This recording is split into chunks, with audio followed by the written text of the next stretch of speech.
So I'm Ryan, this is my Aristo, and I'm real dumb, and I don't know how to do things, so I figure you should get someone smart to do it. So Gerard's gonna make my car better for me. So what we're putting in today is an AT Emulator. So this device is basically for if you have done a manual swap on your 1JZ or 2JZ or 1UZ, basically any VVTi motor. They want to see the automatic transmission. So when you delete the automatic transmission, it doesn't run as well as it should. It's in sort of like a semi-limp mode. Throttle response is delayed. You lose a bunch of torque because the timing's a bit retarded. You get engine lights. Generally, this device will solve most of those problems, if not all, if you hook it up correctly. There's like a minimum way to hook it up where like it actually just does the job, and then there's like a perfect way to hook it up which gets rid of all the engine lights, does the job, you know, and it runs like an absolutely normal car and no engine lights. So yeah, we're gonna put this in Ryan's Aristo.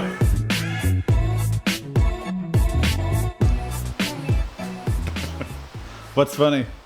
This hood is made of fiberglass, so I can't hang the light where I need it. What a stupid mod that is.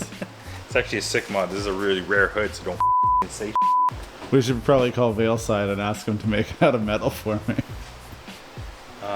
Yeah, so now we're gonna remove this thing because this is where the ECU is, and then we're gonna get our our little diagram. So this is the JZS 161 2JZ GTE, which is this car and this engine. Whoa.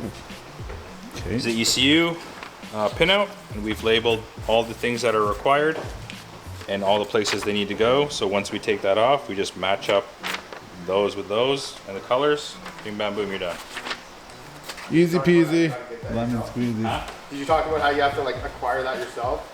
Sometimes we get people mailing us and they're like, you didn't include the like ECU pinout diagram. It's like, dude, like you're supposed to include it for every car? Like, yeah, figure it out yourself. All the 4 cars that we sell it for. I know, right?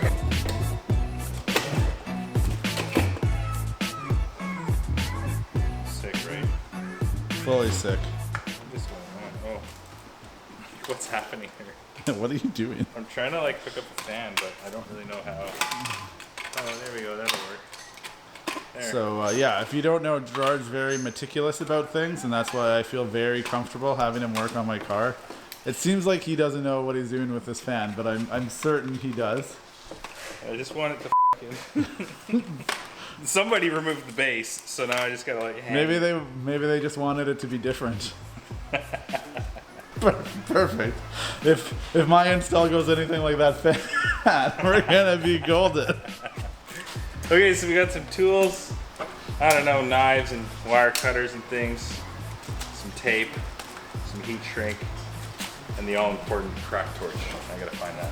What's this? It's fuel injector. Oh, I honestly thought it was soy sauce, so that's very embarrassing for me. Soy sauce. I was like, I don't know, these guys like to get down, I guess. I don't know, man.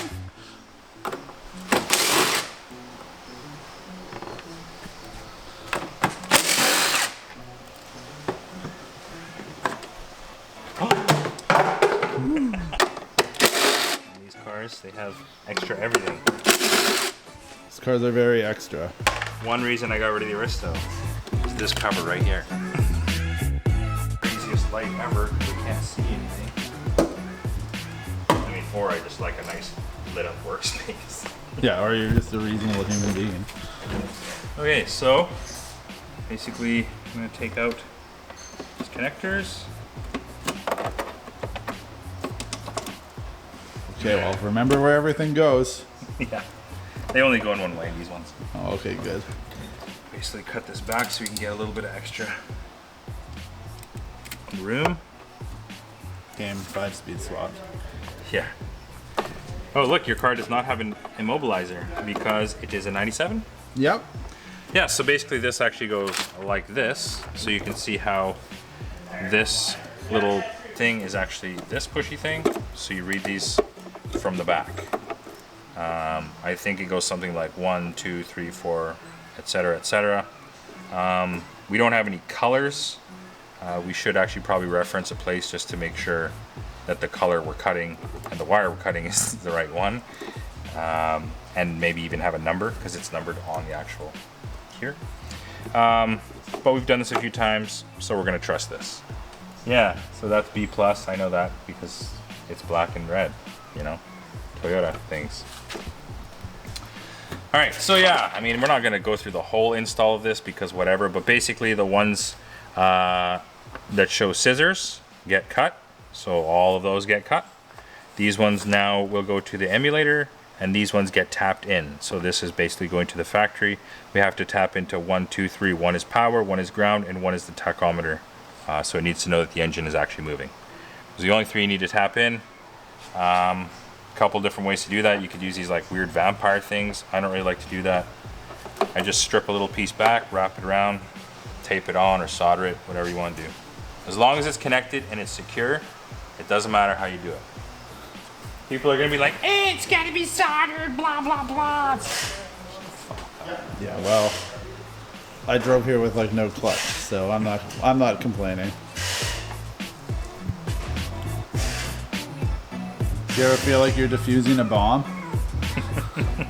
No, I mean, you could probably disconnect the battery, but I mean, once it's, I probably should disconnect the battery. There you go. See how fucking much better that is?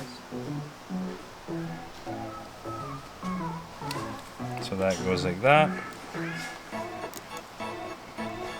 Boom. So we take our emulator. So what wire goes to B+? And they're gonna say the red one. So we take the red one. Basically it just goes like this and they go in succession. So if you're confused about which yellow wire to connect, I don't know if it actually matters, but just connect them in succession to the legend. Because it's got 2 yellows, one is 2, one is P. I don't know which one goes where, but I just connect them like how it comes out of the unit. So yeah, go like this. People are gonna like get mad at me for doing this move. Maybe we'll solder it. So yeah, you can solder that, you can tape over that, but just make sure it's tight AF and it's not gonna come apart because obviously you don't want the power to be like intermittent. Then you didn't really connect it properly. So we're gonna grab a soldering gun and some solder and do it properly.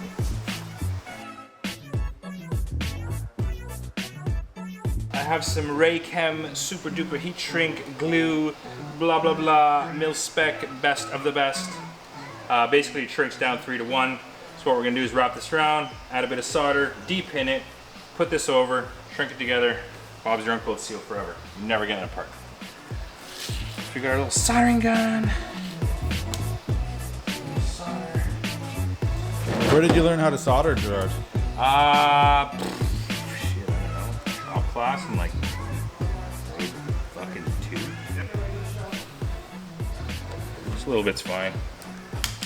Doesn't need to be massive. So to unpin the ECU, you're gonna probably want to get one of these, which is basically just a depinning tool set. For this one, I think it's like this guy, probably. And you need to open this guy up. It's the lock.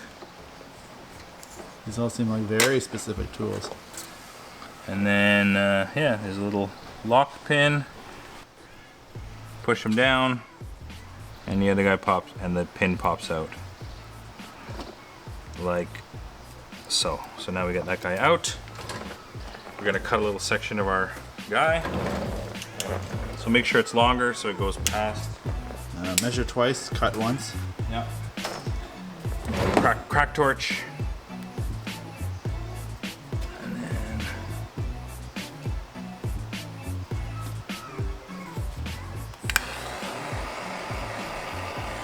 yeah, and then we basically just put it back in. Make sure you know exactly where it came from so you're putting it in the right spot. Lock it down, and that guy's done.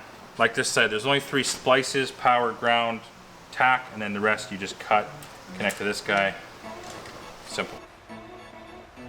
But once you get on a standalone and stuff, you don't really need these things. But we've found that like, even if you have the swap, like with the factory ECU for a bit, I mean, this is like, 45 minutes to an hour's worth of work. It makes driving the car like immensely better. Like I didn't do it on my car for probably 3-4 months or something like that.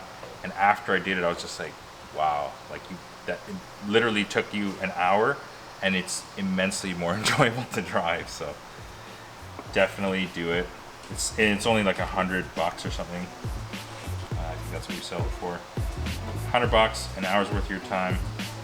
And you can always take it off when you get a standalone and sell it to another guy. For $90. In succession, we've done red, which is tapped in, black, tapped in, yellow, yellow. These are both cut. Next we're on green, cut, and this is the last one that gets tapped in. So you just kind of go across and connect them as you go. What helps me the most is if it's like already clearly done and I just like green, green goes here, here, like otherwise like it can be a bit confusing, right? You're like, oh, which one was it again? Yeah, so on these ones, they're not tapped in, they're actually cut. So P, 2 or L, S1, S2, S3, S4, NCO, and all the rest of them get cut from the ECU to the car, and then instead go from the ECU to the AT emulator. S3, there's gotta be an S3. These older ones, the button is recessed, so you have to press the mode button with like a pin or something. So all right, we're all connected, right? So this guy kind of goes like that. We'll probably put him in there or somewhere in here. We're gonna verify that it works. So I need you to put the ignition on. Okay. Don't start the car. Just turn the ignition. Here's the ignition for those who were wondering. 2 clicks. 2 clicks. And we have blinking. So the blinking of the LEDs corresponds to the mode that it's in. There are 5 different modes. You can change it by pressing this guy. So this would be 1, 2, 3, 1, 2, 3. So this is in mode 3. We found that 1 is kind of the most balanced. There's another company that dynoed these. They got the most power at 5. You can play around with it. It doesn't matter. As long as the ignition's on, you can change this at any point. So we're gonna put it for 1. It's 5 for the most power. No. So now it's on 4. 1, 2, 3, 4. And then for 5. And back to 1. 1, 1, 1. That's it. Now fire up the car. What you'll probably see is now it's still blinking. And then I think it blinks faster. So then it knows that it's getting the RPM signal. And that's it. We're just gonna kind of make this look all pretty in here and a little bit of tape. You can kill it. Hey Gerard, does this make you miss your Aristo? Just be honest. You can say no, I won't be offended. No. Like honestly, taking this ECU box out and stuff made me like glad that I don't have the Aristo. Like it's got this like, not only is this thicker, this part right here thicker than on the Blit, it's got this extra cover and all these extra connectors and all this extra all this extra and it's just completely not really what I'm going for. I just want to drive the car.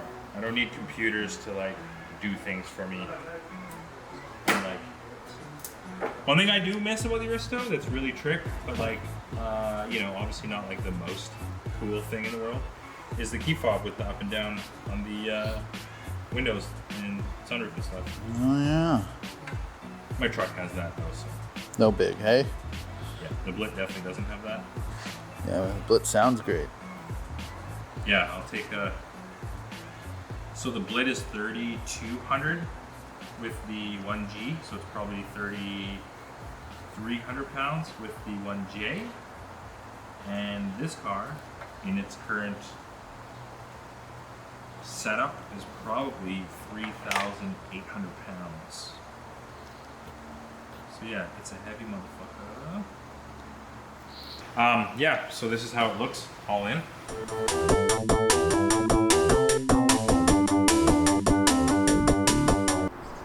All right, so we're gonna take this thing for a drive and see what's wrong with it right now. Probably everything, because it's lived underground for like 3 years. And has only been driven like 3 days in 3 years. Well, at least it looks good, right? Oh, it's real dirty though too. You know, it's great. It is very dirty. It's very dirty. That's so the cops don't pay attention to it. All right, let's go take it for a rip and see if this clutch is mangled. It's feel. I love that this hits the. Listen, Gerard, I'm not. Where is the clutch? It's gone, I think. Oh shit. It's bad. Yeah, like it doesn't move. Yeah. We're fucked here. How did you not notice that it was this It bad? didn't do that until I was driving in this time, I think. Or maybe like on the way back from the gala. What? Or you just, that's because you were drifting. What just scraped? The front lip. Is that low? Or the side skirts, maybe. Okay, well, let me just refix my... No, I want everyone to know that you scraped my car. How dare you? Okay, so let's try this again. Yeah. Let's remind the internet how you drive a low car. It's not even that low. Your cars are lower than mine. Oh, you did it You again. definitely scraped the front there. Yeah. You scraped my walled front lip. How dare you? I'm trying to get out of this guy's way here. Yeah, I think we're not going to be able to test the car Because it's because it doesn't have a clutch. All right. Well, I have a clutch at home, but that's it. What is it?